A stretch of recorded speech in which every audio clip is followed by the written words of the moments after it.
Voilà, la nouvelle vient de tomber.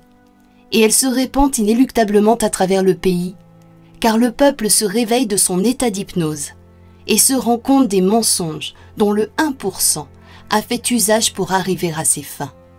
Un but génocidaire au service d'intérêts immondes. Cette année, si nous ne faisons rien, le Père Noël sera très certainement testé positif lui aussi, et donc assigné à résidence en Laponie. Après avoir accédé au désir du 1% d'étouffer la joie de la jeunesse derrière un masque, nos enfants seront privés de ce moment tant attendu d'ouvrir leurs cadeaux sous les yeux attendris de leurs grands-parents. Des grands-parents assignés eux aussi à résidence, en attendant que la milice enfonce leurs portes pour les vacciner de force. Nous ne pouvons permettre à ces êtres inhumains et abjects d'aller plus loin dans leur plan. Un plan financé avec notre propre argent et rendu possible par notre consentement. C'est pour cette raison que le 18 décembre 2020, le CNT appelle tous les Français à se présenter devant les lieux du pouvoir. Cette action majeure permettra le changement de paradigme que M. Éric Fiorile a élaboré à partir du concept de démosophie et du programme de vivre ensemble forgé pour la transition à venir. Peut-être vous demandez-vous comment il se fait qu'un homme seul puisse prétendre guider un mouvement réellement démocratique sans faire porter à tous le risque d'une prise de pouvoir autoritaire. La réponse est simple. Le CNT n'est pas un parti politique, mais c'est un moyen de donner aux Français la capacité à voter leurs lois. À ce titre, ses adhérents ne cautionnent que le projet de changement de paradigme dont ils revendiquent tous la mise en œuvre collective. La personnalité du président s'efface au sein des commissions qui ont déjà commencé à constituer une gouvernance. Il abandonne aussi toute idée d'autorité verticale auprès des Français et s'en remet dès l'arrivée aux affaires à la haute autorité de la Cour suprême du peuple, conditionnant ainsi toute décision gouvernementale à la sanction de la Cour. Si cette partie du programme n'était pas respectée, la Cour aurait alors le devoir de le destituer. Bien entendu, comme tout précurseur, M. Fiorile n'échappe pas aux critiques. Mais elles sont injustifiées au regard de son parcours qui n'aura pas été des plus faciles. Par souci de transparence et d'authenticité, il n'a jamais fermé sa porte au débat. Mais certaines personnes, pourtant promptes à la critique, ont refusé le dialogue ouvert avec lui. Ces personnes se prétendent avides de changement, mais s'appuient toujours sur d'anciens schémas en espérant y parvenir.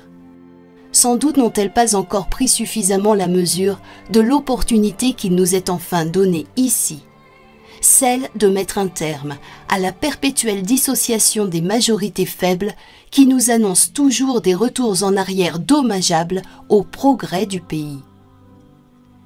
L'élection d'un chef ou de représentants du peuple ne figure désormais plus dans la transition que le CNT propose. Les ambitions de personnes ou de groupes de personnes étaient jusqu'ici la marque de politiciens qui considéraient la rédaction des lois comme leur précaré. Mais avec le CNT, ils doivent dorénavant renoncer à des ambitions personnelles pour travailler dans des commissions et réaliser le bien public. Venir au CNT ne peut pas être considéré comme une allégeance de la même nature que celle qu'on demande quand on rejoint un parti politique. Il s'agit en réalité d'un choix philosophique personnel qui suppose d'avoir bien compris l'intérêt d'une transition que le peuple souverain transformera selon ses règles en un nouveau mode de gouvernance. Malgré les barrières mises sur sa route, M. Fiorile est resté un résistant fidèle à lui-même et à son objectif de rassembler autour d'un nouveau paradigme, dans le seul but de permettre au peuple du monde entier de quitter enfin un système qui n'aura donné que l'illusion de la liberté. Qui ne voudrait pas de cette option aujourd'hui en lieu et place du nouvel ordre mondial terrible qui s'annonce? Il s'agit là d'un projet unique dans l'histoire des hommes, destiné à tous ceux qui sont réellement épris d'un système innovant qui garantit le pouvoir du peuple. S'ils sont sincères et bien informés, ils n'auront aucune raison de s'opposer à l'auteur du scénario et ils rejoindront le mouvement qui s'élance. L'urgence de la situation ne permet pas de longues négociations. Il est grand temps de nous unir au-delà des clivages de gauche, de droite, des clivages religieux ou autres. Quelles que soient nos opinions, nous devons agir ici et maintenant, car notre but commun à tous est d'empêcher que ces gens ne mènent l'humanité à sa perte. En refusant d'unir vos forces à celles du CNT, vous prenez le risque de laisser ce 1% nous réduire en esclavage, ou de nous tuer par un vaccin tout aussi nouveau que ce paradigme sans précédent que M. Fioril nous propose dès à présent. Le 18 décembre prochain peut être ce jour mémorable où le peuple de France aura su transcender ses divergences pour converger vers ce qui nous est commun à tous, notre humanité, notre vie, celle de nos enfants, celle de nos anciens. Le 18 décembre, la possibilité nous sera donnée de faire preuve non seulement d'intelligence, mais aussi de cœur. Combien de morts si nous ne faisons rien? Combien de vies épargnées si nous nous unissons? Nous pouvons changer la face du monde en répondant à cet appel. Allez-vous refuser cette chance par fierté mal placée, par délit de faciès, par jalousie ou toute autre raison qui n'a plus lieu d'être aujourd'hui?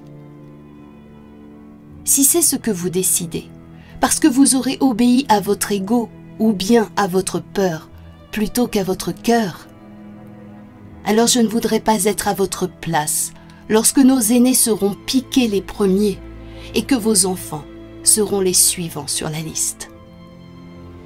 Il ne s'agit pas aujourd'hui de suivre une personne, il s'agit de sauver l'humanité tout entière. Et plus nous serons nombreux, moins il y aura de dommages collatéraux. Alors unissons-nous en ce 18 décembre prochain. Faisons un et nous rirons ensemble autour d'un sapin scintillant sous le regard reconnaissant de nos enfants d'avoir trouvé le courage, d'avoir su transcender nos différences pour une cause qui nous est commune à tous, la vie. Offrons ce cadeau à nos enfants. Offrons ce cadeau à nos anciens.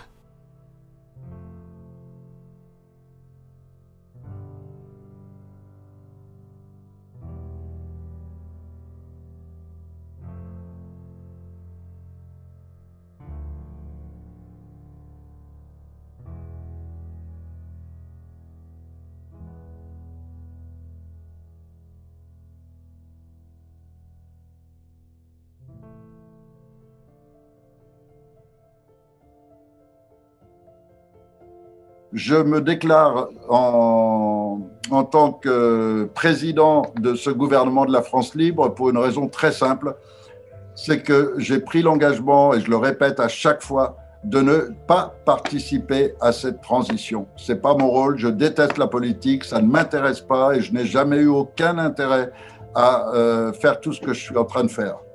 Donc, c'est ce qui me rend libre de pouvoir utiliser ce titre qui pour moi n'a strictement aucun sens, mais qui est utile vis-à-vis des institutions parce qu'elles respectent leur code et quand elles prennent leurs livres, que ce soit la gendarmerie, que ce soit la police ou que ce soit l'armée, quand elles prennent leurs ouvrages, elles voient que dans leur ouvrage, il est écrit que celui qui peut leur donner des ordres du plus haut, c'est un président. Donc c'est ce terme qui peut nous sauver, c'est ce terme qui me permet d'appeler l'armée et qui me permet de m'adresser à la gendarmerie et qui me permet aussi éventuellement d'appeler des armées extérieures ou d'être en rapport avec des armées extérieures. Aucun gouvernement légitime ne peut prendre la suite des systèmes actuels sans passer par une transition. Ça provoquerait des chaos énormes et ils n'auraient pas les outils juridiques, économiques, sociaux qui permettent de faire face à cette transition brutale. Il faut une transition dans le temps dans lequel le peuple est véritablement inclus. Sinon, ce ne sera pas une transition réussie. Donc, il faut une vraie période de pause, de paix, de suspension des soucis, des problèmes, pour laisser le peuple respirer, retrouver ses vraies marques, ses vraies informations, ses vrais points de repère, ses vraies valeurs morales, ses vrais droits.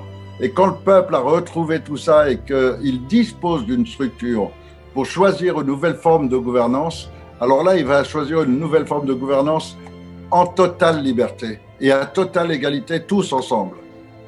Et donc, il n'aura pas à subir une forme de gouvernance, quelle qu'elle soit, qui ne soit pas celle qu'il aura choisie lui-même. C'est pourquoi la période de transition est absolument vitale et va déboucher sur un nouveau paradigme humain, un nouveau concept.